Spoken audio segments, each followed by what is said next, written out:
હળવદની સરકારી હોસ્પિટલ જ્યાં દર્દીઓને સારવાર માટે આવે છે, પરંતુ અહીં સારવાર પહેલાં જ પાણીના ભરાવાનો સામનો કરવો પડી રહ્યો છે.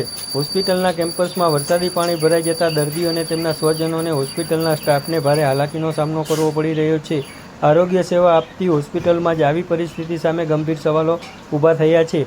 પાણીનો લાંબો સમય સુધી નિકાલ ન થતાં મચ્છરોનું પ્રજનન વધી રહ્યું છે, જેના કારણે ડેન્ગ્યુ, મેલેરિયા, ચિકનગુનિયા જેવા રોગચાળાનો ભય પણ ઊભો થયો છે. આરોગ્યની સુરક્ષા આપતી હોસ્પિટલ જ જો અસ્વસ્થતાનું કેન્દ્ર બને તો તે ગંભીર ચિંતાનો વિષય બની જાય છે. સ્થાનિક લોકો અને દર્દીઓના આક્ષેપ છે કે હોસ્પિટલના કેમ્પસમાં પાણીના નિકાલ માટે કોઈ અસરકારક વ્યવસ્થા કરવામાં આવી નથી. જવાબદાર તંત્રની ઉદાસીના કારણે દર્દીઓને રોજબરોજ મુશ્કેલીનો સામનો કરવો પડી રહ્યો છે.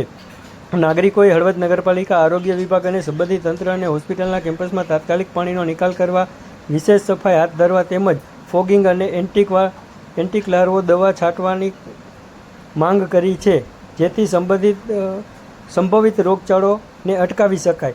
સવાલ એ છે કે દર્દીના આરોગ્ય સાથે જોડાયેલા આ ગંભીર પ્રશ્નને લઈને જવાબદાર તંત્ર ક્યારે જાગશે?